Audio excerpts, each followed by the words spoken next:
maging focus at kay Lord ang mauna, kayo Panginoon ang mag-guide po sa amin sa lahat ng gagawin namin. Kay Lord ang magbigay ng mga dapat po namin pag-aralan, Panginoon, at kay Lord ang manguna at ang maitaas, wala nang iba. Lord, dalangin po kami sa pag-start ng amin pong service. Pag-aaral ngayong umaga, Panginoon, ay bless niyo po ang mga magtuturo at kami, Panginoon, ay doon, Lord, manatili at mag-stand sa inyo pong mga salita. Salamat, Panginoon, sa pangalan ni Jesus. Amen. Thank you very much. At tawagin natin si Brother Don para pakantahin tayo ng isang awitin. Isa o dalawang awitin para sa atin pong morning. Okay? Brother Don, please.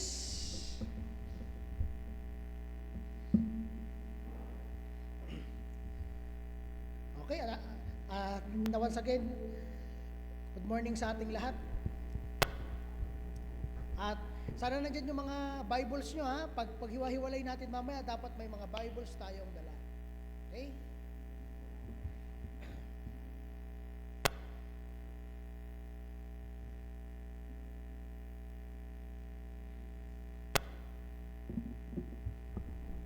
Magandang umaga po sa bawat isa.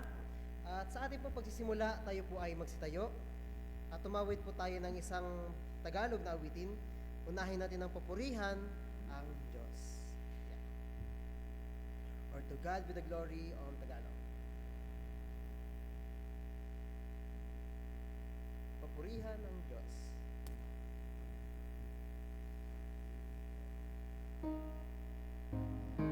Awitin naman po natin ang first hanggang third stanza. Awitin natin ang may kasiglahan, ang Tagalog na himno. Papurihan ng Diyos na first verse now. Sing, ating sambahin, purihin ang Diyos, dahil ito'y ang mananakop, ang buhay niya'y kusang inialay, pinto ng langit sa ating binuksan. Chorus now! Papurihan ang Diyos at sundin siyang tunay. Papurihan ang Diyos, tayo'y magkatwaan. Lapit sa Ama sa ngalan ni Kristo, yamang sasalay, inubos niya tayo. Second stanza na. Tanging ang dugo ni Kristo ang lunas, sasalang sa atin ay nagpahamak. Ang bawat mananalig ng daigdig, patawad ng Diyos, tunay nakakangit. Papurihan ang Diyos at sundin siyang tunay. Papurihan ang Diyos, tayo'y magkatwaan. Lapit sa Ama sa ngalan ni Kristo, yamang sasalay, inubos niya tayo. Last stanza na. Bawat kalooban, dakilang tunay, lalo na ang dulot ng kaligtasan. Ligayang ganap ang matatamasa, kung si Kristo ay atin nang makita. Papurihan ang Diyos at sundin siyang tunay. Papurihan ang Diyos, tayo'y magkatwaan. Lapit sa Ama sa ngalan ni Kristo, yamang sasalay, inubos niya tayo. Sunod po natin yung awiting Tagalog ng I am thine, O Lord, or Ako ay iyo, O Panginoon. Ako ay iyo, O Panginoon.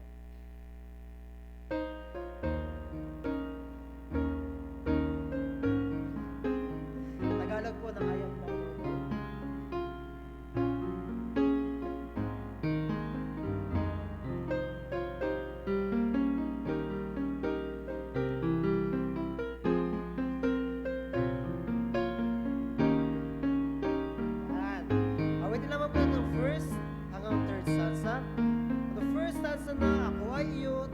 mo'y dinig. First stanza, sing. Ako ay iyo, tinig mo'y dinig, badya sa aking pag-ibig. Kaya't matindi kong ninanais, nasa iyo'y humiling. Chorus now. Ilapit mo ako, O Jesus, sa kinamatayan mong krus. Ilapit mo ngayon, O Panginoon, sa dugo mong dumaloy. Second verse, pakabanalin sa paglilingkod nang ako ay mapuhos-puhos ng matatag na pagtitiwala at sa iyo'y sumunod. Ilapit mo ako, O Jesus, sa kinamatayan mong krus. Ilapit mo ngayon, O Panginoon, sa dugo mong dumaloy. Last stanza now. May kalaliman ng iyong pag-ibig na di ko pa malirinig.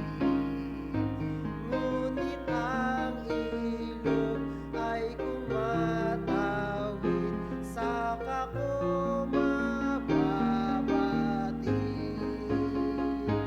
Ilapit mo ako, O Jesus, sa kinamatayan mong krus.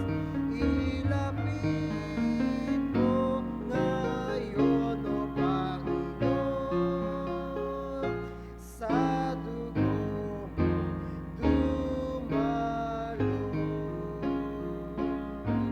I-remind ko lang po ang bawat isa ngayon, ang purpose kung bakit tayo nasa simbahan ay para kilalanin ng Panginoon at para lumapit sa Kanya. Kaya tayo po ay magsiupo na at maraming salamat po sa pag-aawitang yan. Tawagin ko na po yung Sunday School teacher. Yan, at tama yung sa Bilibad. Huwag natin kakalimutan na ang reason kung bakit tayo nandito sa simbahan ay isa lang. Ano yun? Sinasama tayo dito, tayo pupunta sa church para alamin na hindi lang pala ang ating buhay na pang sekular ang meron. Pagkatapos mong mag-aral, pagkatapos mong magtrabaho, pag ikaw ay nagtatrabaho na, darating ang panahon na ikaw ay darating na sa 60, 70, no? Ang ating sinasagot sa simbahan ay itong bagay na ito. Pagtapos ng aking buhay, saan ako pupunta? At ang nakakaalam lang ng bagay na yan ay ang Diyos. At pinakita ng Diyos kung paano, saan? Sa Kanyang salita. Yun ang pinag-aaralan natin. Kaya, don't miss it, no? Wag lang kayong bastang mag-attend ng Sunday at hindi nyo pakinggan yung mga bagay na ito. May mga Bibles tayo, yan ang ating mapa, no? Kung papaanot natin malalaman yung kaligtasan kay Kristo, no? Kaya wag niyo kalimutan, pag hiwa-hiwalay natin, dapat meron kayong mga Bibles, no? Para malay niyo yung teacher niyo nagtuturo pala sa inyo nang wala sa Bible, lugi kayo, di ba? Kaya magkaroon kayo ng Biblia mamaya, okay? So let's all stand. Tayo po ay mag-pray sa ating paghiwa-hiwalay. Let's ask for the Lord's blessing this morning. Okay, tayo po ay manalangin. Let's pray. Panginoon, thank you Lord sa umagang ito. We ask and pray na kayo Panginoon na mag-bless sa bawat isang nandito na mga mag-aaral at na mga matututo kayo Lord na mag-bless sa mga teachers. Bless niyo po sila Panginoon na i-guide ng maayos at strictly from the Bible lamang ang bawat isa. At Lord, dalangin po kami na ang bawat lesson na matutunan namin ngayon ay maibalik sa inyong kaligtasan, sa inyong katotohanan, sa inyong kabutihan, at sa grasya na binigay niyo, Panginoon, sa amin ay maiulit ng maiulit every Sunday para hindi po masayang at paglabas po ng bawat isa sa bahay-sambahan na ito ay nalaman nila na meron palang Diyos na nagbigay ng buhay para sa amin. Salamat, Panginoon, binabalik namin ang kapurihan sa inyong pangalan, sa pangalan ni Jesus. Amen. Okay, let's divide. Mga grade 10 and below, hiwa-hiwalay na po tayo, no? Yung mga sama na kayo doon sa klase, no? Sama-sama na kayo doon sa klase ni Teacher Angel, tapos diyan naman kay Sistine, okay? Sa mga maiwan po dito, have your Bibles with you, at tayo po ay mag-aaral ngayong umaga ng isang bagong lesson.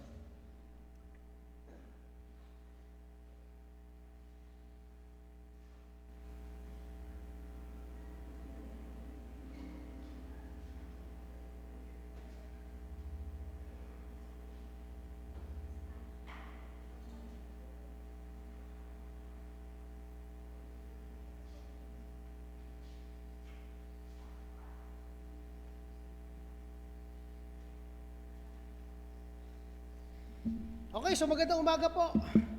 Good morning po sa ating lahat. Ayan. Meron ba kayong mga Bibles? Meron ba tayong mga Bibles? Pakitaas nga po ng mga Bibles natin bago tayo mag-start. Okay. Taas sa mga Bibles. Yan, para maano po natin. Yan, okay. So, thank you very much. At ngayon po umaga ay magkakaroon tayo ng panibagong pag-aaral naman sa ating Articles of Faith. So, natapos na natin nung Sunday yung Article 11. Ano ngayong ating Article 11, sino pa nakakaalala? Tungkol yun sa? Sige nga. Tungkol saan yung ating Article number 11? Tungkol po sa? Ito ay dalawang grace na binigay sa atin. Tungkol sa? Ano yung una? Starting with letter R. Tungkol po sa? Repentance. At ano yung pangalawa? Repentance and yung faith. Okay? Ito pong dalawa, yung ating napag-aralan nung Sunday, kung last few Sundays pala, at sana po na aalala nyo ito, at ito ay tungkol sa ating, paniniwala tungkol sa kung saan tayo dadalhin ng gospel. Okay? Wala pong ibang pagdadalhan ng gospel maliban po sa tinatawag nating repentance and faith. Kung ang isang mananampalataya ay nagrepent sa Panginoon dahil nakilala niya ang kanyang sarili sa harapan ng Diyos, then definitely, ang kasunod ng repentance is faith. Wala namang ibang pupuntahan maliban sa faith. Kasi kung nalaman niya makasalanan siya at nagsisi siya sa kanyang kasalanan, wala nang ibang solusyon doon sa kasalanan na yon.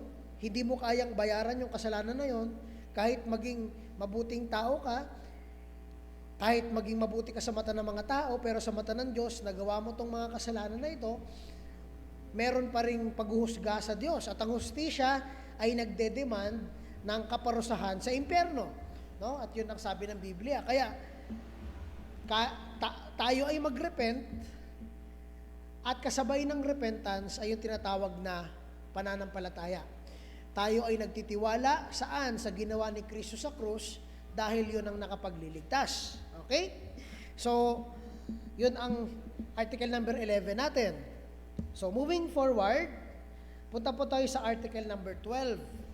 Okay? Ang ating pinag-uusapan ay pupunta na ngayon sa article number 12. Ano nga ba ang article number 12? Okay? At ang article number 12 ay na tinatawag na the perseverance of the saints. Okay? Ito ang ating pangdoseng sinulat na tinitindigan ng simbahang ito. Naniniwala tayo sa tinatawag na perseverance, the perseverance of the saints. Ano nga ba ang perseverance of the saints? No? Para bigyan ko kayo ng picture kung ano bang ibig sabihin ng perseverance of the saints at ano yung pag-uusapan natin na yan, from the word itself, perseverance, at yung saints dyan, walang iba kundi tayo, yung mga mananampalataya. Okay? So, bigyan ko kayo ng question. Simulan po natin sa ganito. Minsan ba nagtanong kayo sa inyong sarili kung papaano ba ang isang mananampalataya o ang isang taong naniniwala kay Kristo sa ginawa niya sa krus ay sa dami-dami ng problema sa pang-araw-araw natin, sa dami ng tentasyon, sa dami ng struggle na hinaharap ng isang tao sa mundong ito, papaano siya nakapagpapatuloy? No? Imagine, kahit na nagkakagera doon sa lugar ng Ukraine, no? Pero ang kanilang pananampalataya sa Diyos ay buo. Andun yung mga Kristiyanong Ukrainian na patuloy, no? Na patuloy na nagpupuri sa Diyos at nananampalataya sa Diyos. Pero nakikipaggera sila everyday. Di lang 'yon sa China. Doon naman ang mga mananampalataya sa Diyos ay nagtatago sa mga bunkers. Why? Dahil or sa mga ilalim ng mga tahanan para hindi sila makita. Bakit? Kasi ang pananampalataya o ang pag-aaral ng Biblia ay hinuhuli at kinukulong doon, pinaparusahan. Bakit? Kasi yun daw ay isang agenda. Pwede daw yun maging agenda laban sa gobyerno nila. No? So, bakit ka pa magpapatuloy kung ayaw naman ng gobyerno ninyo na ikaw ay sumali o manindigan sa ganong klaseng pananampalataya? Bakit ka magpapatuloy? No? Hindi lang yon. Kahit po sa ating mga normal na mga mananampalataya o Kristiyano, bakit ka nagpapatuloy? No? Kasi kung ang pagbabasihan natin emosyon, di ba? So, ngayong linggo, nagpupuri ka, Panginoon, salamat, naniniwala ako sa iyo dahil masaya ka, dahil may trabaho ka, dahil meron kang pera. Paano pag biglang nawala yung pera mo? Meron ng danger na ikaw ay mawalan ng trabaho, nawalan ka ng trabaho. Magsisimba ka pa ba para magpuri sa Panginoon? No? Magpapatuloy ka pa ba? Pwede ngayon ang ating tiwala ay sobrang lakas. Pero pag dumating yung problema, tatalikod tayo sa Panginoon, malulungkot tayo. Pwedeng mawala yung sobrang lakas mong tiwala dahil malungkot ka na, wala ka ng trabaho, wala ka pang pera, tatalikod ka na sa Panginoon. Pupunta tayo sa ganitong question, kung pwede dyan doon pakilabas. Next, do we stop being a Christian? Kung sakali man na ako ay mahulog sa ganitong bagay, nag-doubt ako sa Diyos, nagkasala ako, nagkaroon ako ng question sa aking puso tungkol sa Diyos, do we stop being a Christian? No? Maaalis ba yung aking kaligtasan? Yan yung tanong. Diba? Imagine, pagka masaya, may pera ka, meron kang trabaho, ikaw ay malakas yung katawan mo, naniniwala tayo, yes, God is in control. Siya ang ating refuge, ang ating strength.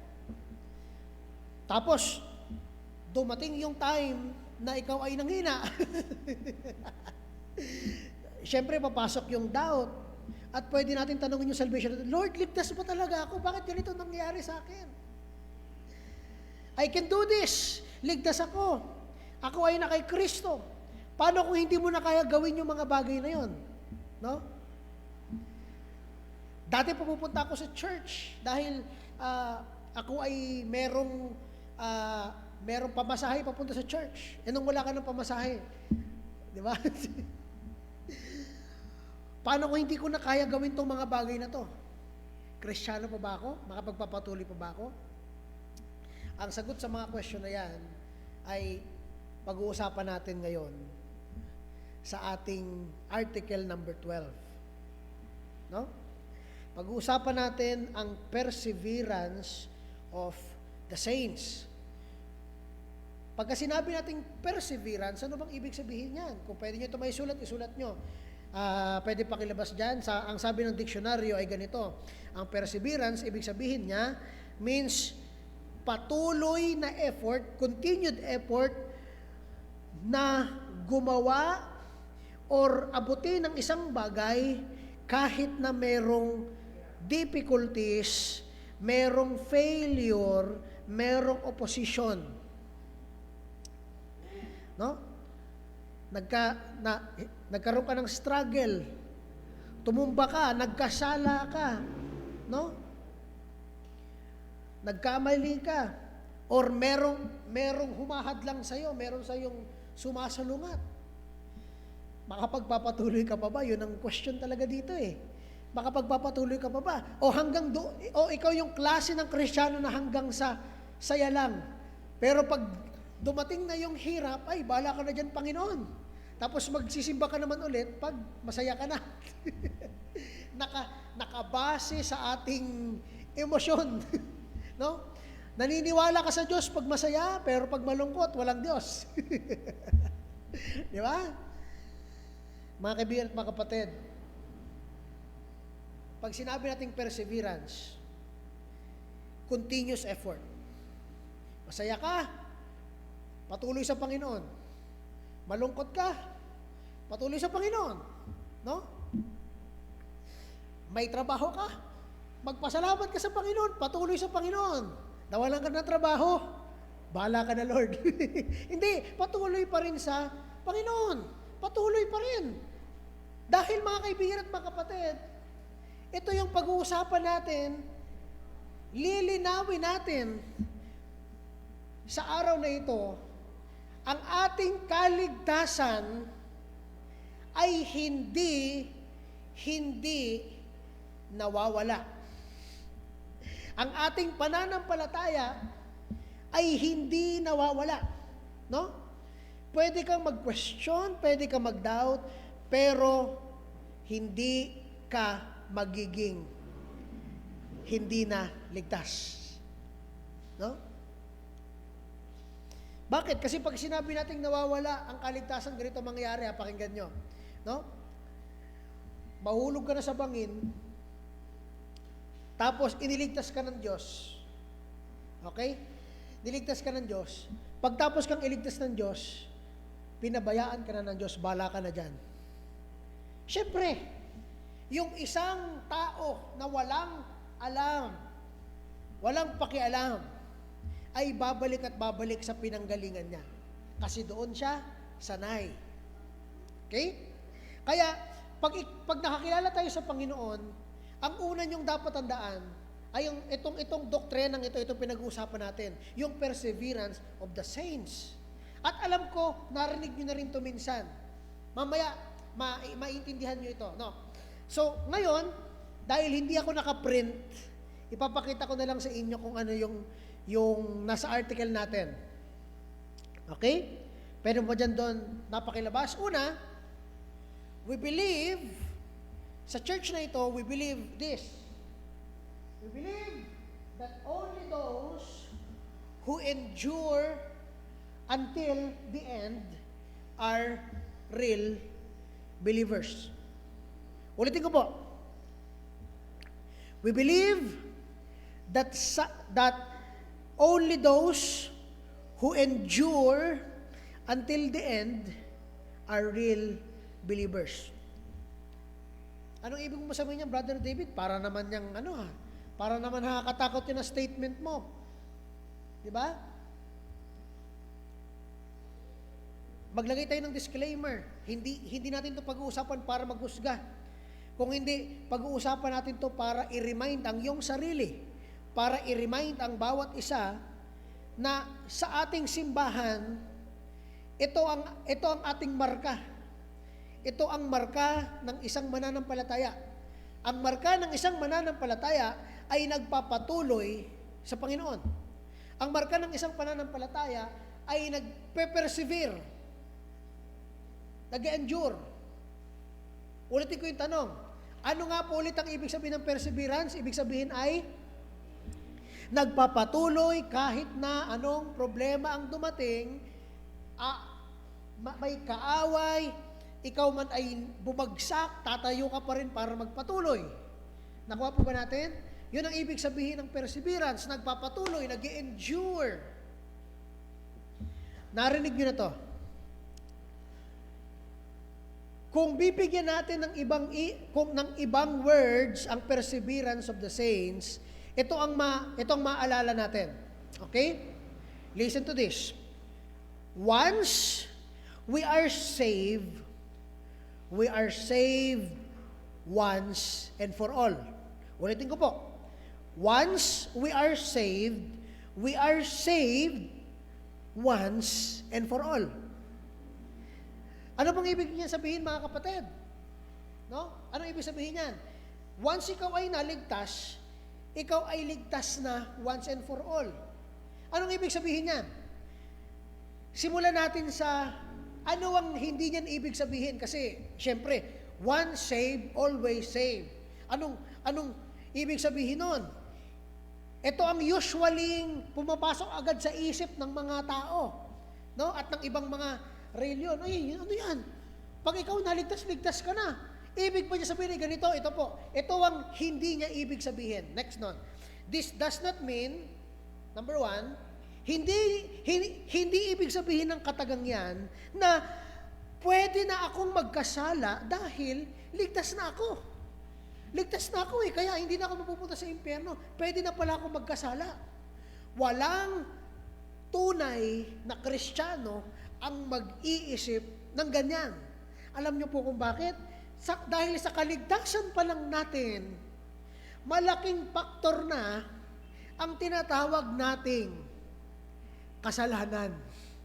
Malaking usapin ang kasalanan sa kaligtasan natin dahil yung kasalanan ang nagpakita sa atin kung gaano ang Diyos katuwid pagdating sa kanyang hustisya.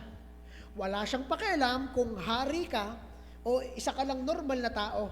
Pag nagkasala ka, ang hustisya ng Diyos at husgamento ng Diyos ay ibabagsak sa'yo. Nakuha po ba natin? No? Malaking usapin ng kasalanan. Kaya kung ang isang mananampalataya, ligtas na pala ako. Hindi na ako pupunta ng impyerno. So, pwede na pala akong magkasala. Walang Kristiyano ang mag-iisip ng ganyan. Pumasok man yan sa isip ng Kristiyano, manginginig siya sa takot dahil alam niyang impyerno ang katapat ng kasalanan. Kaya hindi ibig sabihin na ikaw ay once you are saved once and for all. Hindi nun ibig sabihin na dahil ligtas ka na pwede ka na magkasala. No. Hindi nagbago ang katotohanan na galit pa rin ang Diyos sa kasalanan. Hindi ka nga mapupunta sa impyerno, pero dudurugin ka naman ng Diyos sa kasalanan na gagawin mo. Si King David ay isang taong malapit sa puso ng Diyos, pero hindi yun naging pabor sa kanya. Nung nagkasala siya, halos masira ang pamilya niya dahil sa kasalanan na ginawa niya. Wasak. Yung unang anak ni Bathsheba at ni King David ay namatay. Akala nyo si Solomon yung unang nilang anak? Hindi. Yung unang anak nila, patay. Patay. Pinagbigyan na lang sila ng Diyos dahil yun ang plano ng Diyos na dumaan kay David, kaya lumabas sa kanya si Solomon. Pero yung unang anak nila ay hindi na sinikatan ng araw. Hindi lang yun, nawasak pati yung ang kasama pa doon sa sumpa doon. Yung kung papaano mo ginawa sa asawa ni Uriah, ganun rin ang gagawin ng mga tauhan mo sa mga asawa mo. Ginawa ng Diyos yung ginawa niya doon sa kanyang general. Ay, yung mga asawa niya, yun. Diba? Napahamak dahil sa ginawa niya. Kaya hindi biro. Ayan close to God's heart. Malapit siya sa puso ng Diyos, pero hindi siya pinaboran ng Diyos. Walang pabor-pabor sa Diyos. Pag nagkasala ka, tatanggapin mo yung judgment na dapat sa'yo. Di ba? Kaya walang Kristiyano makapag-isip, ay, ligtas na ako, gagawa na ako ng kasalanan. Ang isang Kristiyano, pag naisip ang kasalanan sa kanyang isip, na alam niya yung pinagdaanan ni Kristo at anong ginawa ni Kristo para sa kanya, manginginig sa takot kung gagawa man siya ng kasalanan. Note. I-note natin ito. Okay, note. Holiness and unholiness are opposite. Hindi pwedeng magkasama ang kabanalan at ang unholiness. Di lang yon. Righteousness and unrighteousness are opposite. Hindi pwedeng magkasama yan. Hindi mo pwede sabihin, ako ay may righteousness sa Panginoon, pero gusto mo pa rin ang unrighteousness. Hindi lang yun, ito pa. Moral and immoral, diba? Moral and immoral are opposites. Hindi mo pwede sabihin na ikaw ay nasa Diyos at immoral ka. Gumagawa ka ng mga immoral na bagay. Magkaiba ang moral sa immoral. Hindi mo pwedeng mahalin ang parehas na bagay, no? Ang mundo at ang kasalanan ay kabaliktaran sa mga turo at kinatatayuan ni Kristo. Ang mundo, Brother David, hindi ko dito tinutukoy ang buong mundo.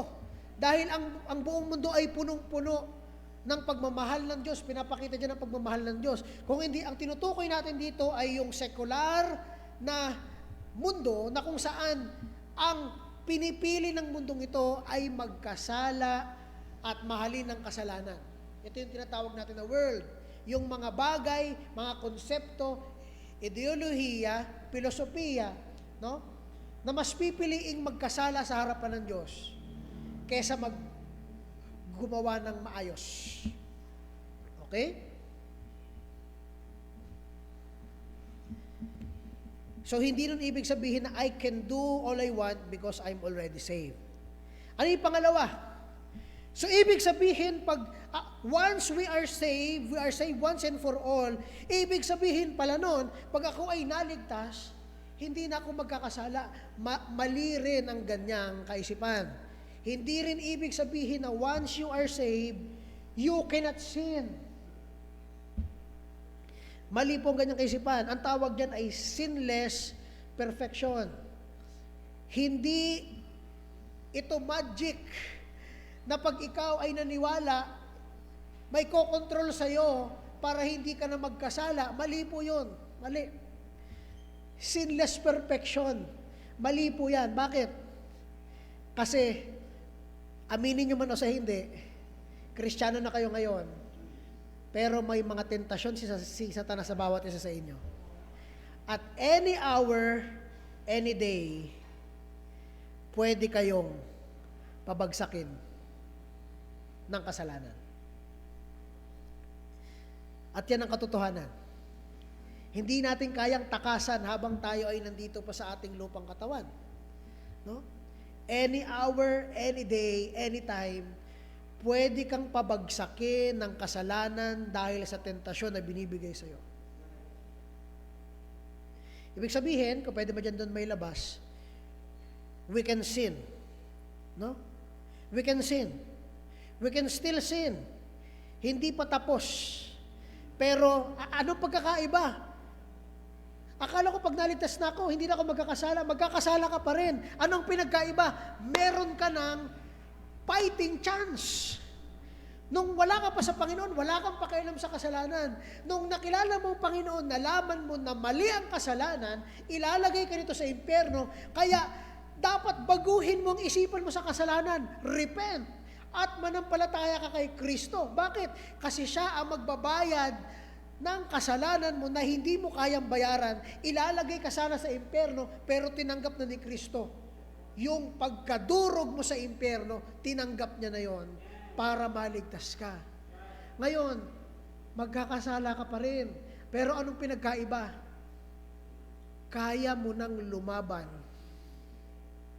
sa kasalanan sa pamamagitan ng katotohanan na binayaran na ni Kristo ang buhay mo. Hindi na sa'yo ang buhay mo, kay Kristo na ang buhay mo. We can still sin, pero ang gera natin laban sa kasalanan at sa ating sarili ay continuous pa rin day by day. Sa tulong ng Holy Spirit, hanggang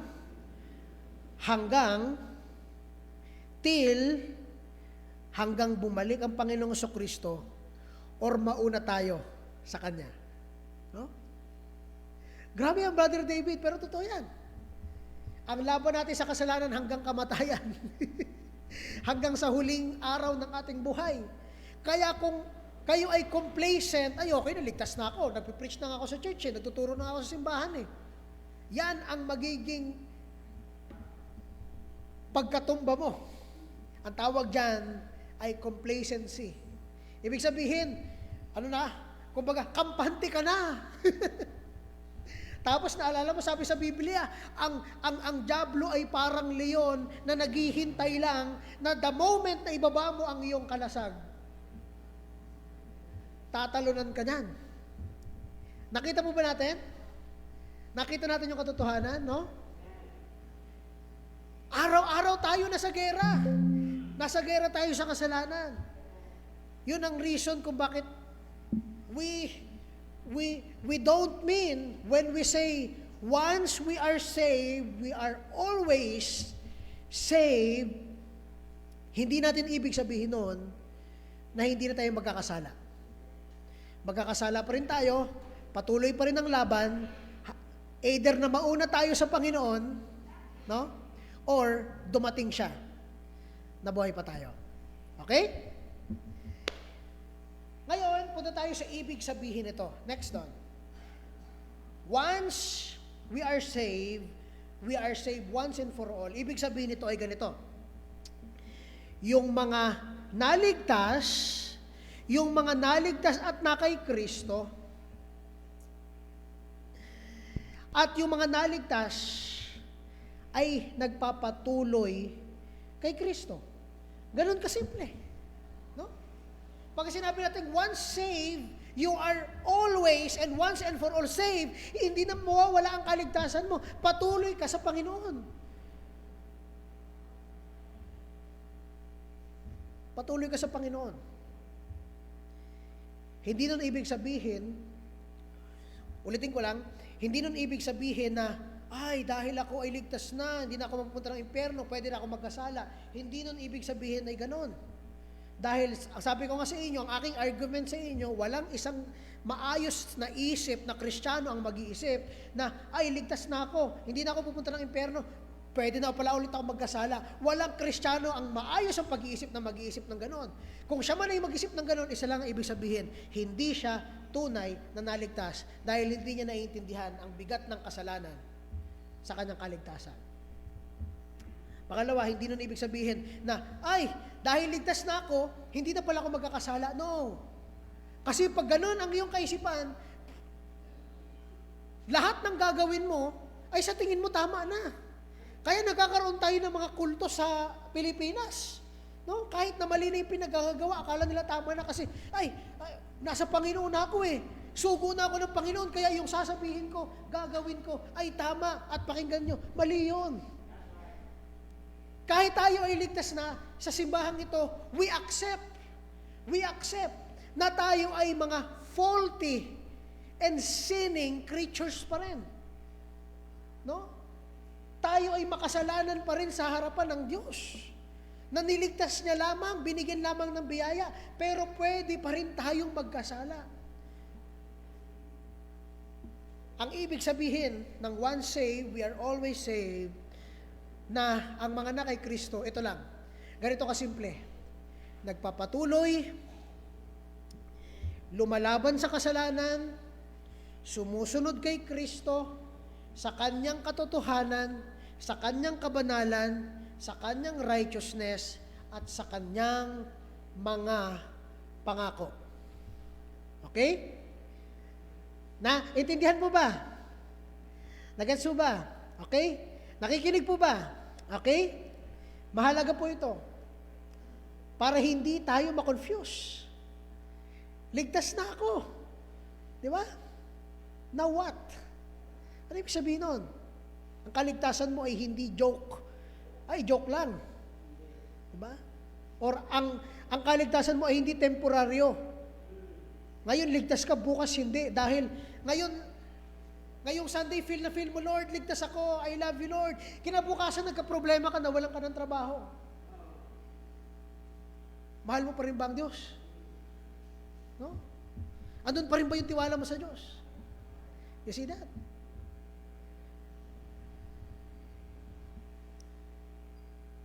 Ang kaligtasan, mga kaibigan at mga kapatid, ay patuloy na paglaban sa kasalanan, patuloy na pagsunod kay Kristo, patuloy na pamuhay sa katotohanan, sa kabanalan, sa katuwiran, at sa pangako ni Kristo. Hindi niya nakita yung mga sobrang tatagal na mga Kristyano. Alam niyo ba yung mga sobrang tatagal na Kristyano, yun yung mga makikita nyong tahimik lang, pero marami nang napagdaanan. Di ba? Ganun rin ang ibang mga eksperyensyado na sa buhay. Kung mapapansin niyo sila, hindi sila maingay, pero marami na silang napagdaanan. Ganun ang ibig sabihin ng isang Kristyano nagpapatuloy. No? Araw-araw, may laban sa kasalanan, sumusunod tayo kay Kristo. Okay? Sana nakuha natin yon. Introduction pa lang tayo. Okay? Hindi pa tayo pupunta dito. Pag pumunta na tayo dito, makikita nyo lahat ng sinasabi ko, iisa-isahin natin sa Biblia yung sinasabi ko ngayon. At papatunayan ko sa inyo na merong importanteng dapat natin matutunan tungkol sa perseverance of the saints o sa pagpapatuloy, sa pag-endure kahit na may mga problema, merong mga kumukontra, may mga lumalaban sa iyo. Nagpapatuloy ka sa Panginoong Jesucristo. Meron tayong dalawang titingnan doon sa bagay na yon. Two keys to understand the perseverance of believers. Okay? Dalawang susi para maintindihan natin ang tinatawag na perseverance of the believers. Paano nga ba mag-persevere? Ang hirap, Brother David, sa araw-araw na buhay. Mainis ka sa mga tao. Pwede kang magkasala, pwede kang tumumba. No? Pag nagkasala ba ako, Brother David, wala na akong kaligtasan. Ulitin natin yung sa introduction natin. Hindi tayo naniniwala sa sinless perfection. Naniniwala tayong pwede ka pa rin magkamali. Pero ang isang taong nagkamali, ito ang makikita mo sa kanya kung nasa Panginoon siya. Guilty siya sa pagkakamali niya. Guilty siya. Convicted siya, tanggap niya, Lord, nagkamali ako. Pero yung walang pakialam, nagkamali na siya, wala siyang pakialam, questionable. No? Questionable. Bakit? Dahil tayo ay namumuhay sa moralidad, sa katotohanan, sa katuwiran ni Kristo. No? Lahat ng kabaluktutan, lahat ng unholiness, lahat ng unrighteousness ay hindi pwedeng ipagsama kay Kristo. Kung na kay Kristo ka, once na nakakommit ka ng kasalanan, you will be guilty. Hindi sa harapan ng mga taong ito, sa harapan ng Diyos. No? Dudurugin ng puso mo na, Lord, nagkasala ako sa iyo. Bakit? Hindi ka namin nakikita. Pero kitang-kita ng Diyos ang ginagawa mo sa isip at sa puso. Wala tayong takas. No? Dalawang susi, pag-usapan natin tungkol sa perseverance, pagpapatuloy ng isang mananampalataya. Una, key number 1. Pwede mo doon pakilabas? Key number 1, their faith in Christ is the root and foundation why they persevere. Sabi sa ating article of faith, we believe that only those who endure are true believers. That their persevering attachment to Christ is the grand mark which distinguishes them from superficial believers. Diba? Yan. Ang pagkakaiba ng isang mananampalataya sa hindi mananampalataya, pero nagsasabing mananampalataya siya, ay ganito. Ang kanilang attachment, ang kanilang relasyon sa Panginoong Jesucristo, ang marka na sila ay na kay Kristo. Ang mga wala naman kay Kristo, mga nagsasabi lang sa bibig na sila ay Kristiyano, ay makikita mo ang kanilang attachment kay Kristo ay parang wala. Religion na lang ang ginagawa nila. Dahil nagsisimba ako, dahil nagbabasa ako ng Bible, dahil nagpipray ako, dahil ginagawa ko itong mga bagay na to, kaya alam kong ako ay na kay Kristo. Mali. No? Mali po yun. Malalaman mong na kay Kristo ka, simple lang, sa relasyon mo sa Panginoong Jesucristo. Hindi lang sapat na kilala mo siya, nagtitiwala ka ba sa ginawa niya sa krus? Nagtitiwala ka ba sa kaligtasan na kanyang dala para sa bawat isa? No? Ang attachment natin kay Christ, ang ating relationship sa Kanya, doon ba sa ating pagkakilala? Kilala mo ba siya? No? Alam mo ba ang ginawa niya? Alam mo ba ang rason kung bakit binigay niya ang buhay niya sa krus? Pinagtitiwalaan mo ba yung ginawa niya sa krus? Bigyan ko kayo ng 3 example sa Biblia na nagpapakita sa atin na sa pamamagitan lamang ng pananampalataya kay Kristo, tayo makapagpapatuloy. Tayo magko-continue, magpe-persevere, mag-endure. Wala nang iba. Bakit? Kung ikaw ay nagpupuri sa Diyos, naniniwala ka kay Kristo, dahil maayos ang buhay mo, pag dumating ang tinatawag natin na trouble, hindi ko alam kung gaano tatagal ang pananampalataya mo. Lord, akala ko pag nasa iyo ako, okay na lahat. Yun pala hindi. Di ba? Akala ko, Panginoon, pag ako ay nagpapatuloy sa iyo, i-bless niyo ako lagi. Anong nangyayari sa buhay ko? Kung nakabase sa mga blessings, ang pagsunod mo sa Diyos, mawawala agad yan. Kung nakabase sa emosyon, Lord, nararamdaman ko ang kabutihan mo, bukas hindi mo naramdaman. Makapagpapatuloy ka pa kaya? Lord, tiwala ako sa iyo. Nakikita ko. Paano pag hindi mo na nakikita ang kamay ng Diyos? Diba? Superficial ang kanilang pananampalataya. Bakit? Nakabase sa mga temporaryong bagay ang kanilang pananampalataya. Lord, naniniwala ko kasi ang galing ng aming teacher, ng aming pastor. Tapos nagkasala yung pastor mo. Nagkasala yung teacher mo. Ano na mangyayari? Offended ka. Lord, totoo ba to? Totoo pa ba to? Yung sinusundan ko, oh.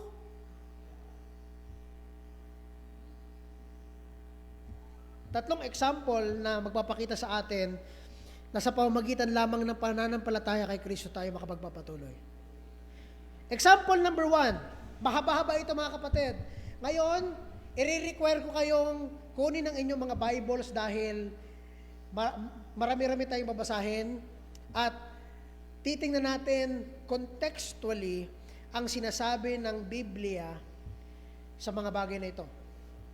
Example number 1, buksan natin sa Matthew chapter 13, verse 20 to 21. Matthew 13, verse 20 to 21.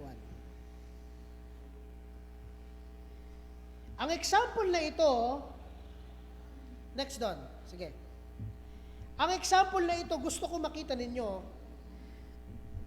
dahil ito po ay parte ng isang parabola na nanggaling kay Kristo. Ito po ay parte ng isang parable na nanggaling kay Kristo. Okay?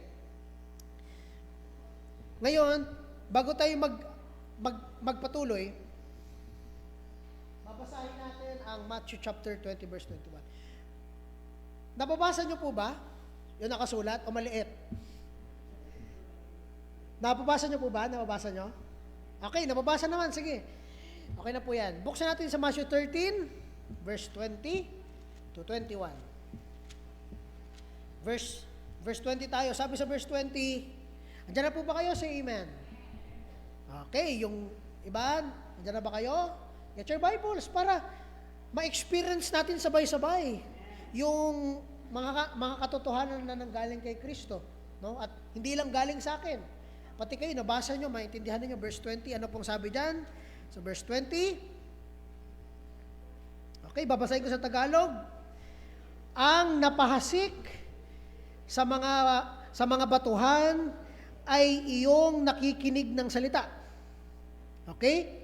At agad niyang tinanggap ito na may kagalakan. Okay? Nung napahasik naman daw yung maghahasik sa batuhan, ay nakinig naman yung mga taong ito. Nakinig naman sila.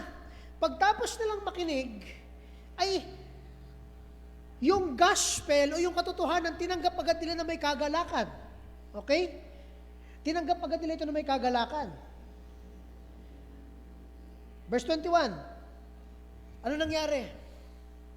Pagtapos sila tanggapin na may kagalakan, gayon may, hindi siya nagkaugat. Nakita niyo yun? Hindi siya nakaugat. Kundi, sandali lamang tumatagal.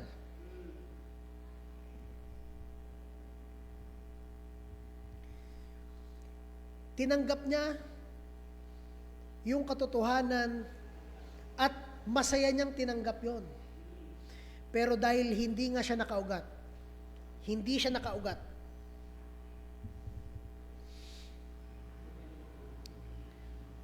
sandali lang yung kasiyahan na yon. Sandali lamang tumagal. Anong ibig mo sabihin, Brother David? Sabi ng verse, kapag dumating ang kapighatian o pag-uusig dahil sa salita, ay kaagad siyang natitison. Kaagad siyang tumatalikod. Pag dumating yung problema, wala na, hindi mo na makita sa church. No? Hindi mo na nakita nagpapatuloy, nagpupuri sa Diyos. No? Nung may trabaho, nagpupuri sa Diyos, nagpapasalamat sa Diyos. Nung nawalan ng trabaho, wala na. Hindi mo na siya nakikita na nagpupuri sa Diyos at nagpapatuloy sa Diyos. Nung panahon na masaya siya, nagpupuri siya sa Diyos. Nung hindi na siya masaya, hindi na siya nagpupuri sa Diyos. Paano ba kasi, Brother David, makapagpupuri na malungkot ka?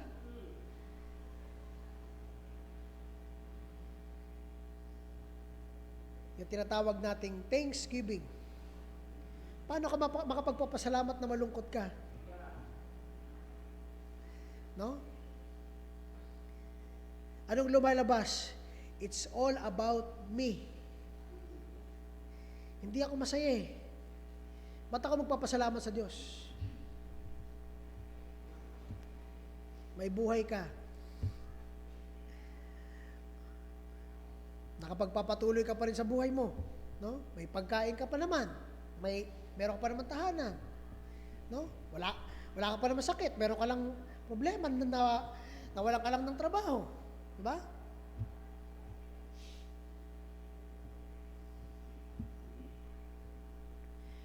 Example number 1, ang parabolang ito, it proves that if someone is not rooted in Christ, then the joy in Christ is only temporary and immediately will stumble and fall away. Kung nakikinig po kayo. No? Napaka-importante ng isang bagay na ito. Wag nyong tatanggalin sa inyong isipan. Kung ang inyong pagsisimba, ang inyong pagpupuri sa Diyos, ang inyong pagpipray, ang inyong pagbabasa ng Bible, lahat ng ginagawa nyo para sa Diyos ay ginagawa nyo maliban sa pananampalataya kay Kristo. Temporaryo lang yan. Mawawala rin yan. No? Bakit? Dahil iba ang yung sa mga batuhan kayo nakaugat. No? Mga kaibigan at mga kapatid, kung hindi si Kristo ang dahilan ng inyong pagkakristyano, tingnan niyo po ang inyong pananampalataya ngayon. Nasaan kayo? No? Kung nasasaya kayo ng buhay ngayon, pag dumating ang problema, sabi ng unang example natin,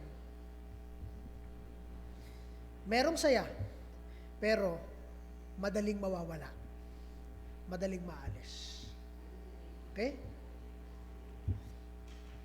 Pero mga kaibigan at mga kapatid, kung na kay Kristo kayo, dumaluyong man ang buhay nyo, no? Matanggalan ka man ng trabaho,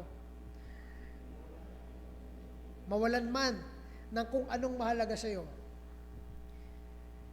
magpapasalamat ka pa rin. Dahil andyan pa rin yung buhay na binigay ng Diyos.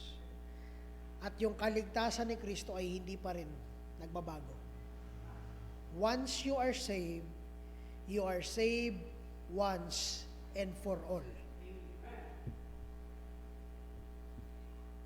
Yun ang dahilan kung bakit kahit na buhay nila ang kapalit, yung mga kapatiran natin sa ibang bansa, para lang makakilala sa Diyos, makapagpuri sa Diyos, nagtatago pa sila sa mga kailaliman ng mga bahay, kahit na may mga nanguhuli sa kanilang, papatay sa kanila, wala silang pakialam kung mahuli sila. Bakit? Kasi mas gusto nilang purihan ng Diyos kaysa sa anong mga bagay. Pero tayo ay nandito sa isang komportableng bansa, konting bagay lang ang dumating sa atin, tinatalikuran na natin Diyos. Si Kristo ba ang ugat ng pananampalataya ninyo? Kay Kristo ba nakabase ang pananampalataya ninyo? O dahil meron ka lang pamasahe kaya ka nakakapag-church? Pag wala ka na pamasahe, ano ba? Church pa ba ako? No?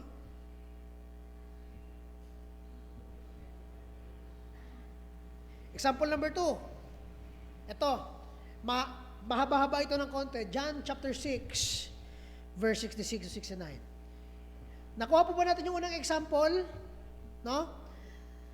Nakuha po ba natin yung unang example?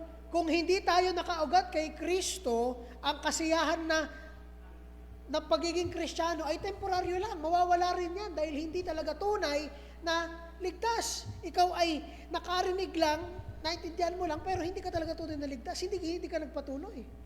No? Nakaugat sa bato. Hindi kay Kristo. No? Hindi sa katotohanan ni Kristo. Example number 2. John chapter 6, 66 to 69. Ito ang isang kontekstong paborito ko pag-usapan at ilang beses ko na to pinag-aaralan. Ito ay tungkol doon sa mga sumusunod kay Kristo na iba ang kanilang pagsunod. Na-correct sila dito, na-rebuke sila dito.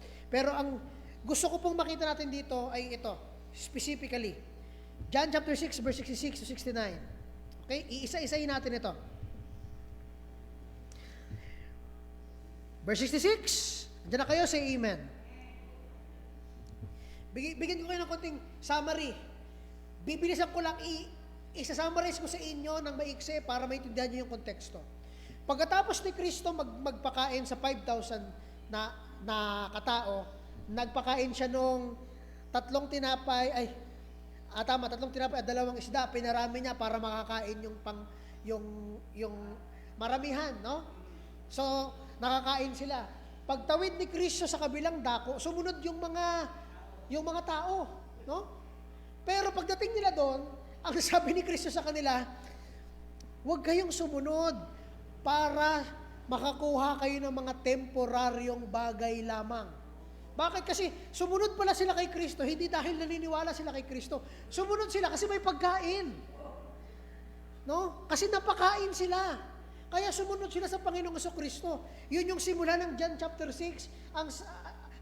Ang sabi ng Panginoong Kristo sa kanila, sikapin ninyo yung bagay na hindi mawawala sa inyo. Kaya na-disappoint yung mga tao. Kala ko naman may pagkain ulit. Di ba? Kala ko naman magmi-miracle ulit. Ang sabi nga ni Kristo, ganito sumusunod kayo sa akin, pero hindi naman kayo naniniwala. Di ba? Nakita niyo yung mga miracles, pero hindi naman kayo naniniwala. Kasi iba ang inyong nasa isip. Benepisyo nyo. Hindi yung pang-eternal na buhay at pagkilala sa Diyos. No? Kaya, pagkatapos noon, ang sabi pa ni Kristo, ako ang tinapay na nanggaling sa langit. Hindi si Moses yung nagbigay sa inyo ng tinapay nung kayo ay naglalakad sa wilderness. Akala nyo dahil siya yung nagbigay sa inyo, siya yung nagbigay. Hindi. Ang Diyos ang nagbigay ng tinapay galing sa langit. At ang sabi ni Kristo, ako ang tinapay na nanggaling sa langit. Kung sino man ang kakain ng tinapay na ito, ay magkakaroon ng buhay at mabibigyan ng buhay na walang hanggan. Ito ang tinapay ng buhay. Ang sabi pa ni Kristo, ganito, kaya kainin ninyo ang tinapay na ito. Nag-usap-usap yung mga tao. Ano tinuturo dyan? Cannibalism yan Di ba? Hindi lang yun. Ang sabi pa ni Kristo, uminom ng aking dugo. Hindi yun pwede sa mga Hudyo. Usap-usap sila. At hindi lang yun. Ang sabi pa ng mga pinagtawanan nila, ikaw, Diyos, ang tatay mo, karpentero, kilala namin. Pinagtawanan nila sa John chapter 6. Kaya mga kaibigan at mga kapatid, pagkatapos ng lahat ng yon, punta tayo sa verse 66. Tingnan niyo sa verse 66. Sabi sa verse 66, dahil dito, dahil sa mga pangyayaring yon, dahil sa mga narinig nila, marami sa kanya mga alagad ay tumalikod at hindi sumama sa kanya. Okay? Nakuha po ba natin? Okay? Sana nakuha natin yon. That's a very important piece of information. Ang daming sumunod sa kanya pero marami ang umalis. Bakit? Dahil doon sa mga narinig sa kanya. Kung pwede mo dyan doon mailabas, bigyan natin ng konting ng konting na summarization, picturean nyo na lang at bibilisan lang natin. Many were shocked and offended of Christ's message. Bakit? Number 1, doon, next. Next doon, sige. Okay? Dahil una, nag-claim si Kristo na siya ay of divine origin. Ako ang tinapay ng buhay. Ako ang tinapay na nanggaling sa langit. No? Ibig sabihin, nanggaling siya sa Diyos. Ako yung pinadala ng Diyos para magbigay ng buhay. No? Kung sino man ang binigay sa akin ng Ama, ay hindi ko iwawala. No? Nag-claim si Kristo na siya ay nanggaling sa kalangitan, siya ay divine, siya ay Diyos. Kaya maraming Hudyo ang nagulat, ano yan? Kilala namin ang tatay mo. Karpentero yung tatay mo, anong sinasabi mo? Naglolokohan ba tayo? Karpentero lang ang tatay mo, yun ang sabi nila kay Kristo. Diba? Sumusunod sila, pero hindi sila naniniwala. Mamaya ikukumpara natin to sa sabi ng mga disipulo, tingnan niyo yung pagkakaiba. Okay? Number 2, ano yung pangalawa? Yung sabi ko nga sa inyo kanina, They were offended of a misinterpreted message. Bakit? Because the flesh does not understand the spiritual things of God. Hindi nila naiintindihan yung sinasabi ni Kristo. Una, sa Jewish law, kinokondone doon yung pag-inom o pag-consume ng dugo. Bakit? Kasi nandito yung buhay at ito ay sa Diyos. Pero hindi yun ang ibig sabihin ni Kristo. Yung dugo na yon yung magbibigay sa kanila ng buhay. No? Yung mga bagay na yun ay hindi nila na nalaman hanggang nung dumating na yung mga dapat mangyari. Lord's Supper at yung pagkamatay ni Kristo. Propesya ito na binibigay niya. Akala nila, nagtuturo si Kristo ng cannibalism. Kainin yung laman mo. Di ba? Cannibalism yun ha. Kakainin namin yung laman mo. Meron actually, real yun ngayon. Hanggang ngayon, naniniwala sila. Yung kanilang pinapartake sa Lord's Supper ay nagiging laman talaga. No? Parang ganun kaisipan rin tulad ng mga Hudyo eh. Kakainin namin ang laman mo. No? Na-misinterpret nila itong bagay na ito. Pero tama yung sabi ng Biblia, hindi maintindihan ng flesh o ng ating makalupang pag-iisip ang mga bagay na sa Diyos. Yan ay makikita natin dyan sa John chapter 6, 52 to 58. Hindi lang yun.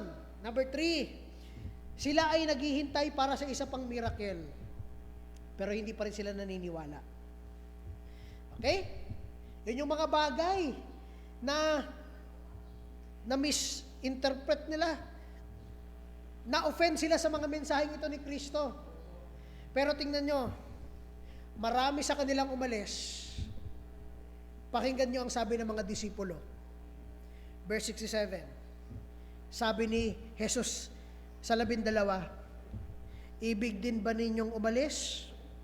Will ye also go away? Pakinggan nyo yung sabi ni Pedro. Kaya kahit na si Pedro ang hindi, kung sasabihin natin, hindi siya ganun ka faithful sa Panginoon sa mga narinig natin, di ba? Na 3 beses niya pa nga dinanay si Kristo eh. Pero ito yung isang bagay na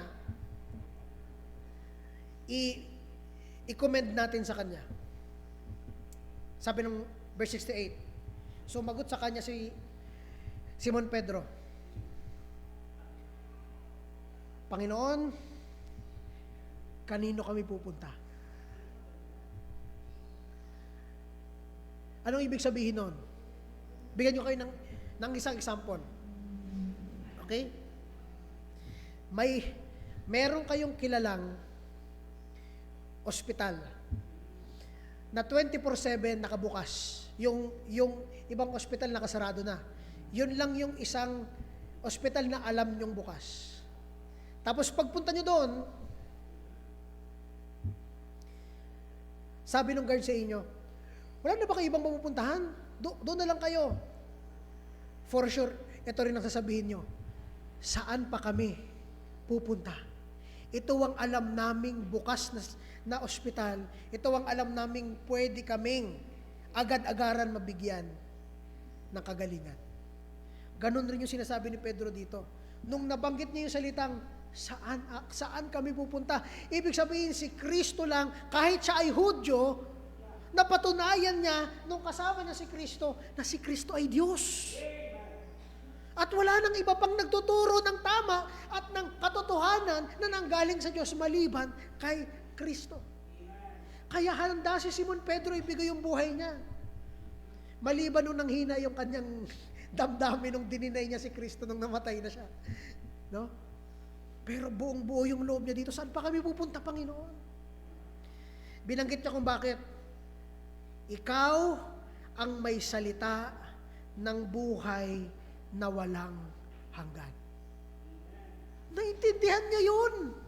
Ibig sabihin, hindi pa namamatay si Kristo, pero naiintindihan niya na itong tao na to ang magpapakita, magbibigay ng buhay na walang hanggan.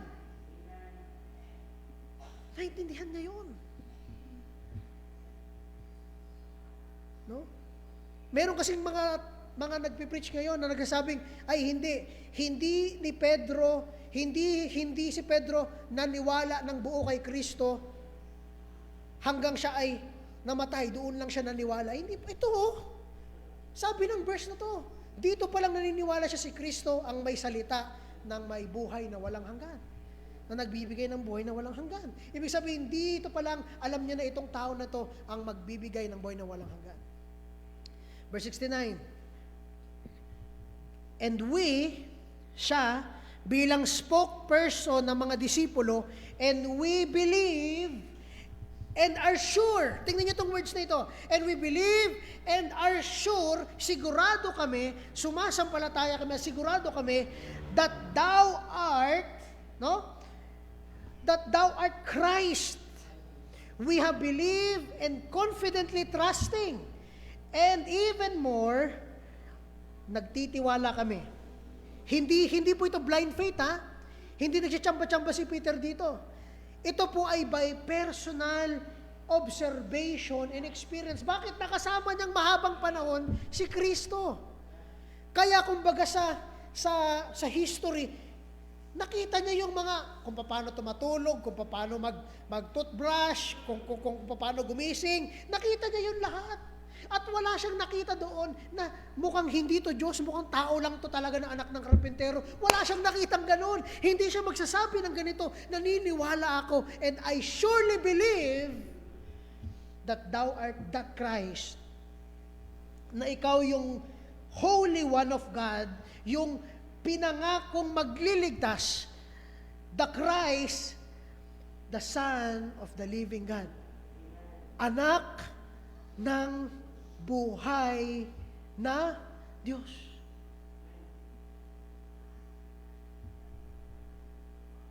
Ang linaw ng paniniwala ni Pedro. At hindi ko alam kung anong Bible ng isang relihiyon na nagsasabing hindi daw Diyos si Kristo. Ang linaw na si Kristo ay pinaniwalaan ni Pedro na anak ng Diyos. Hindi tayo aalis sa katotohanan ito nang hindi natin tinitingnan kung ano bang ibig sabihin ng mga verses na to. Ito ang tanong ko sa inyo. Ano ang naintindihan ng mga disipulo? Okay, note tayo doon. Pwede pakilabas dyan, note. Ito ang isa na dapat niya maintindihan. Hindi nila naintindihan lahat. No? Hindi nila naintindihan lahat. Anong ibig sabihin, Brother David? Yung iba doon sa katotohanan na binabahagi ni Kristo ay maiintindihan lang nila pagdating ng Lord's Supper at pagdating ng pagkamatay ni Kristo sa krus. Pero doon sa pagkakataon na yun, hindi pa nila naintindihan anong kakainin yung laman, ipapartake yung dugo. Kaya nga na-offend yung ibang mga follower, yung mga Hudyo, kasi kakain ng laman, cannibalism yun. Bawal sa Hudyo ang uminom ng dugo. Di ba?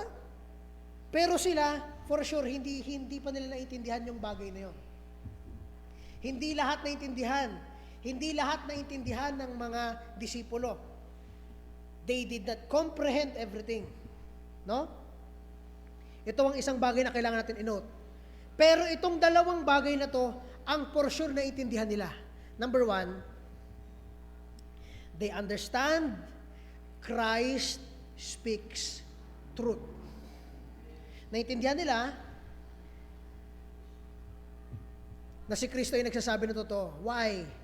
Because ang buhay ni Kristo, ang mga miracles na ginawa ni Kristo, yung mission niya sa buhay na yon ay enough para sa mga disipulo na mag-conclude na you have the words of eternal life. Ikaw ang may dala, ikaw ang may bitbit ng salita na magbibigay ng buhay na walang hanggan. Ikaw yun, Panginoon. Pangalawa, naintindihan ng mga disipulo na si Kristo ay anak ng Diyos. Christ is the Son of God. Anong ibig sabihin niyan, Brother David? Dahil galing mismo sa kanilang bibig, naniniwala sila si Kristo ay anak ng Diyos. No? So yung mga bagay na hindi nila naiintindihan, Hindi sila nag-assume, nagbigay ng assumption na, ay, siguro ganito yon.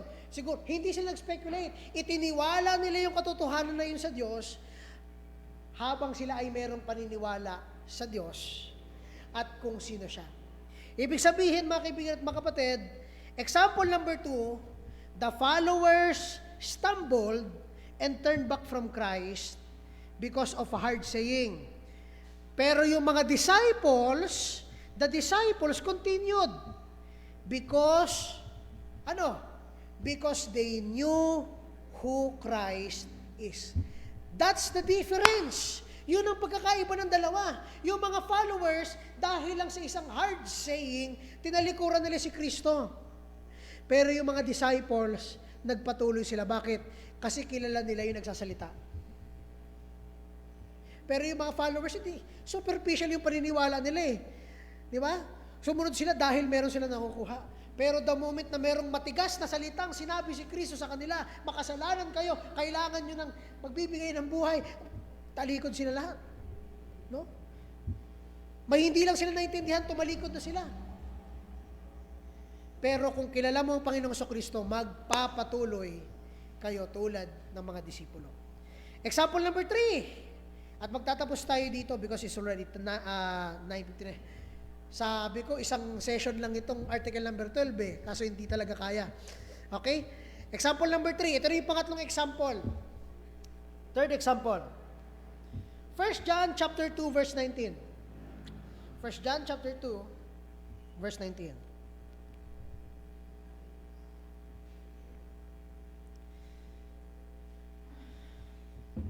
Okay?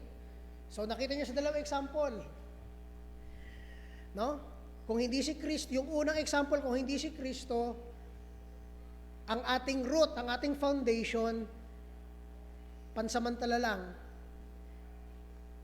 ang iyong kasiyahan kay Kristo, mawawala rin agad.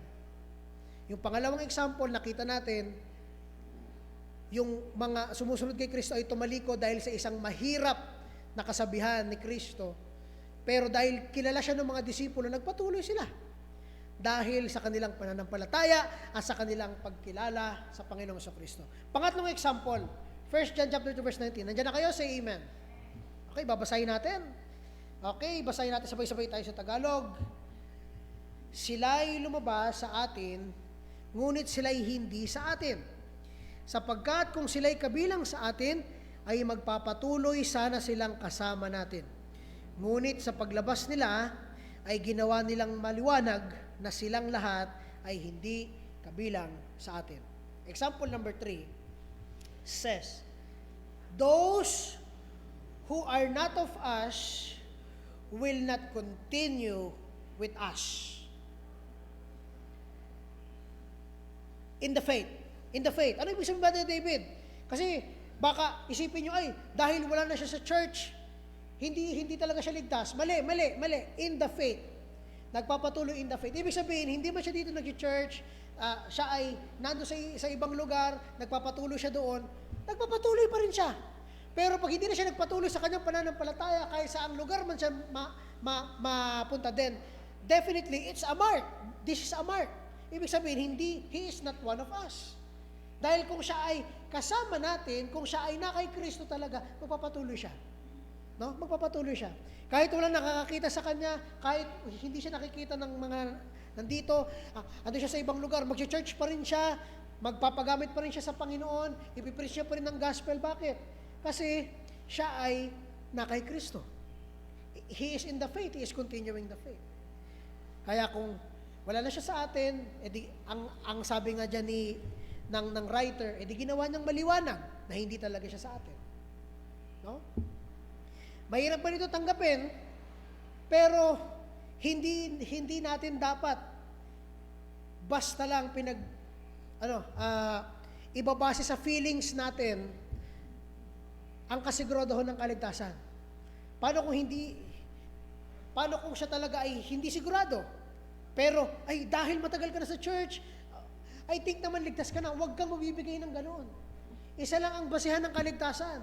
Kung ikaw ay nag-repent at ikaw ay nanampalataya. No? If you repent and have faith in Christ. Yun lang ang basis. Faith alone will save you. No? Dahil wala nang iba pang makapagliligtas sa inyo maliban sa ginawa ni Kristo sa krus. Kaya kung hindi niyo ipapaniwalaan, walang magliligtas sa inyo, walang magliligtas sa atin, walang magliligtas sa akin. Okay? Yun yung tatlong example. Next Sunday, pag-uusapan naman natin yung source ng ating perseverance. No? So, may natutunan ba this morning? May natutunan. Question, meron bang question bago tayo magpatuloy? Sige. Question, katanungan. Sige po. Sige, punta tayo sa Q&A. Kailangan may Q&A para bago tayo matapos, malinaw, walang question sa ating pinag-aralan. Sige po.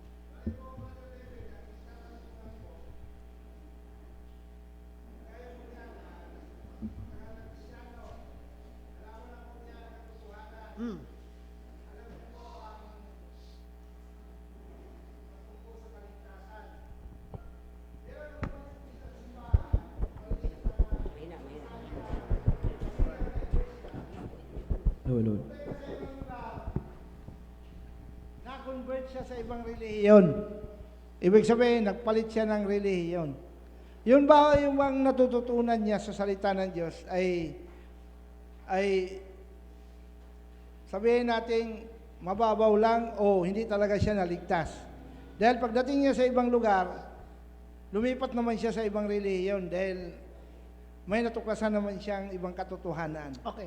Ang tanong ko po, yun ba pong kanyang napag-aralan sa mahaba-habang panahon, halimbawa, matagal na siyang Kristiyano, taon na binilang, tapos napunta siya sa ibang lugar, nalipat siya ng ibang relihiyon kasi may nakita naman siyang katotohanan.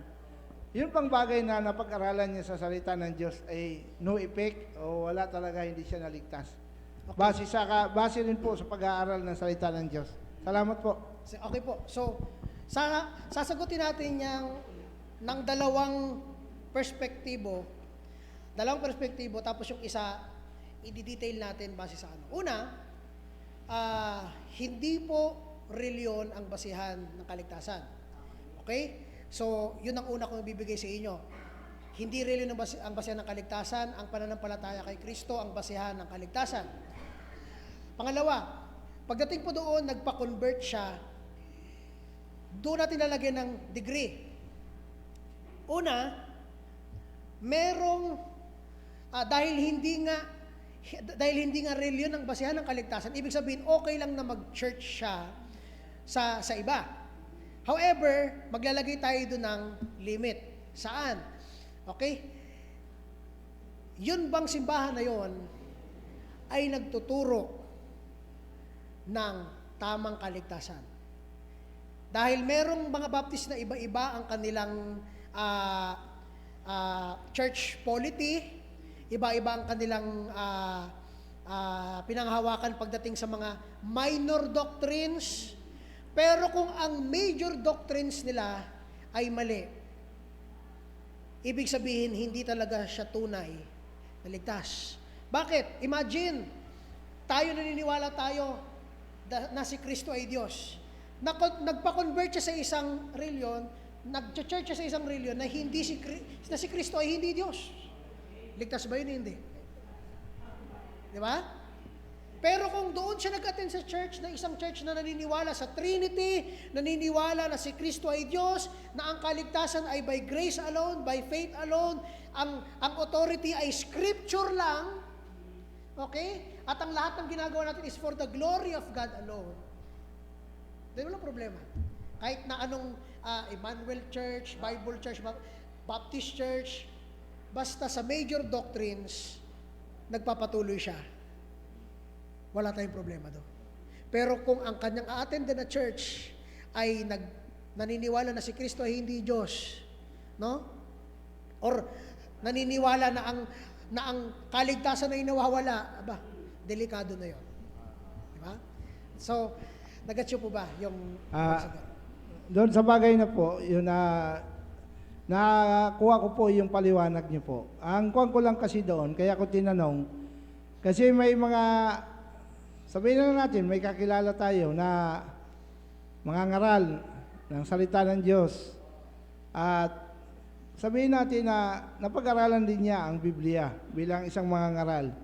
Pero pagdating ng panahon, na-convert din siya doon sa isang reliyon na hindi naman naniniwala kay Kristo bilang Diyos. Naniniwala siya kay Kristo bilang ordinaryong tao lang. Kaya tanong ko po sa inyo kaina, kung yun bang sa haba-haba ng panahon na pag-aaral niya ng salita ng Diyos, at the same time, yung pagkaunawa niya ay hindi pa yun maaaring sapat o mababaw lang. Kaya nung mapunta siya sa ibang lugar, na-convert naman siya sa ibang relihiyon.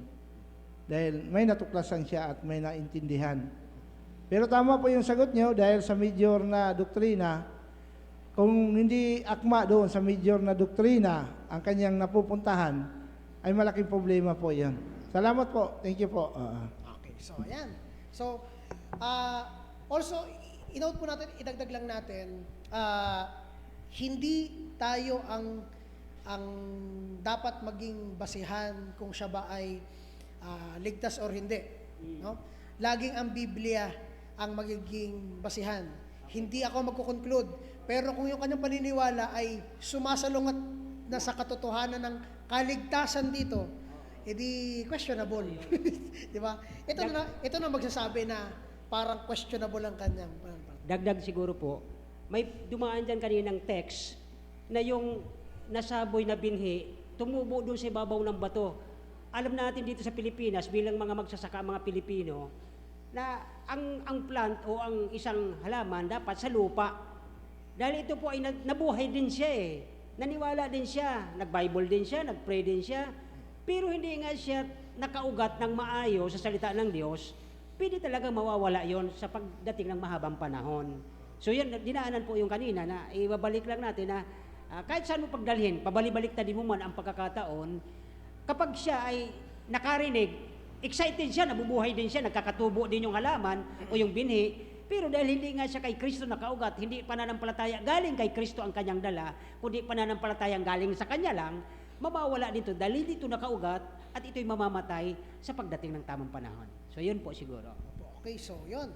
Okay? So, meron pa bang question? Sige, question. Open naman ito sa lahat. Sige, kung anong bumabagabag sa inyong isipan, kung anong, may ano po, ayun. Ayun po. Kung meron kayong bumabagabag sa isipan ninyo, sige lang po, go lang.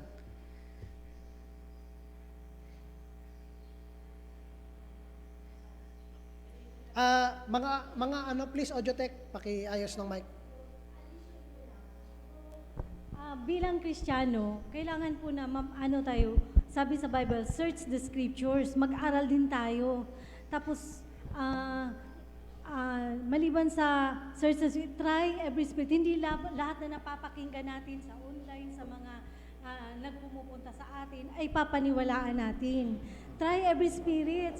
Tapos, natin natin yan sa Bible. Kasi marami talaga sa panahong ito na bulaan. Even kahit nagdadala na ng pangalan na Baptist, hindi mo alam kung tama Miski ang katuruan. matagal ng kilalang pastor or ano kilalang pastor. Be careful. Okay. Mayroon akong mga kilala na matagal, 25 years na pastor, pero pagdating na sa 25th year, sa kanya nakilala ang Panginoon. Imagine, ang tagal niyang nagpipreach. Ako din, testimony ko lumaki ako sa Christian family, nadidinig ko lagi ang salita ng Diyos. Nabaptize ako, grade 6, that was grade 6 ako. Pero nakilala ko ang Panginoon, first year ako noon. And nagparibaptize ako that time. So, try every spirit. Tapos hindi ko muna didinig muna, naggagamit siya ng Bible, paniniwalaan mo na yun. Mo yun, mag-search ka din. Oo, mag-search ka din. And sa panahon kasing ito, marami na talagang nangyayari. Even sabi nga sa Bible din na kahit dito, maraming himala na lalabas, maraming kababalaghan. Even yung mga imahen yun, paniniwalain ko, maglalakad, magsasalita, it will happen in the last days. At nangyayari na po, alam natin yun. At marami ng mga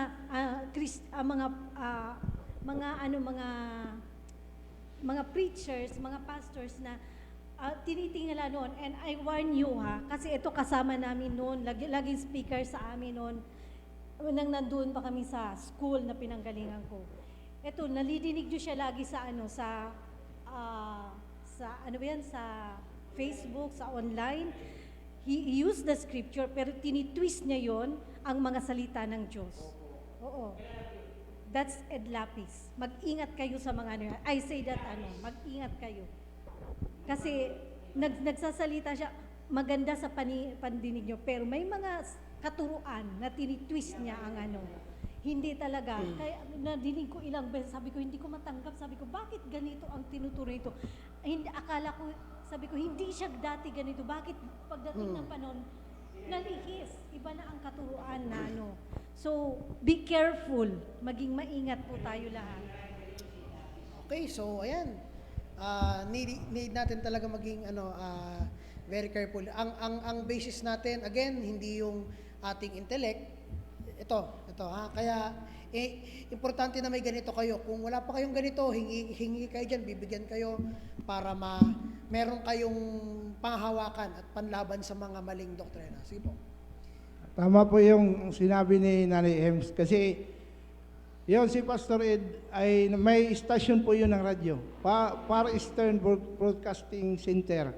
Kaya marami po daw nakikinig ng mga Christian, kagaya natin, pero mag-iingat po daw talaga tayo. Okay. Dahil base sa karanasan ni Nanay Ems, yung mga katotohanan ay nababaliktad, hindi na tama. Kaya salamat po sa info kay Nanay Ems. Si Pastor Ed, hinangaan ko rin yun dati dahil magaling mga ngaral, magaling magpayo, magaling magpan. Pero dahil sa panahon na lumipas, napakinggan, napakinig kung paano siya mga ngaral ngayon. Kaya salamat po sa paalala at awareness. Thank you po, Nanay Ems. Ayan, sige. Para para hindi rin i-clear ko lang rin 'yon kasi siya po ay nagtuturo ng napakadelikadong doktrina, kaya iwasan yung kanyang kung alam niyo yung doctrine ng Marcionism. Naniniwala siya na ang Diyos ng Old Testament ay hindi ang Diyos ng New Testament. Magkaiba, no? Naniniwala si Ed Lapis na ang Diyos ng Old Testament ay isang Diyos na masama. Nakita niyo 'yon? Masama at hindi daw 'yun yung Diyos na mapagmahal.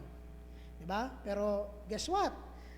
Sa ating napag-aralan sa ating Articles of Faith, nalaman natin yung Diyos na 'yon ay Diyos ng hustisya. Walang pinapaboran, galit siya sa kasalanan. Kaya be careful at least merong mga warning sa atin ngayong umaga. Meron pa ba ibang question? Sige, sa ating meron pa bang ibang katanungan? Wala na? Okay? So, sige, kung wala na, again, ang ating topic ay itutuloy natin next Sunday, perseverance of the saints. Nagpapatuloy ang isang mananampalataya dahil saan? Dahil sa ating pananampalataya kay Kristo, hindi sa kahit anong bagay. Kahit masaya ka, malungkot ka, may blessing ka, wala kang blessing, may paghihirap ka ngayon, hindi mawawala ang pananampalataya mo kay Kristo. No? Pwedeng mawala yung saya mo, mawala yung ligaya mo sa Panginoon, pero yung pananampalataya, hindi. Patuloy kang magtiwala sa ginawa niya sa krus at magpapatuloy ka. Okay po ba? Okay, let's all stand. Mag-close tayo. Wala ng question. Tayo po ay magtapos this morning. Let's pray. Lord Heavenly Father, we thank you sa amin pong very productive and fruitful na Sunday School this morning. We praise you, Panginoon, sa topic na ito na kung saan niligtas niyo kami ng isang beses at hindi po ito mawawala. We thank you, Panginoon. Ibinabalik namin ang glory sa inyo. At nalangit po kami, Panginoon, na bigyan niyo po, Panginoon, ang challenge sa bawat isa na magpatuloy sa kanilang pananampalataya, Panginoon, despite sa mga problems at mga troubles na darating, sa mga temptation at trials na darating, Panginoon. Wag niyo po sana sa amin, Panginoon, ipakalimot ang ginawa niyo po sa krus. Ipaalala niyo lagi sa amin ng gospel dahil ito po ang aming basihan, wala nang iba. Salamat, Panginoon. Help us to be rooted and be founded, Panginoon, in your word, in your salvation. Binabalik namin ang glory sa pangalan ni Jesus sa tagapagligtas. Amen. Thank you very much. Let's have a 3-minute break at kita-kita tayo ng 10:20.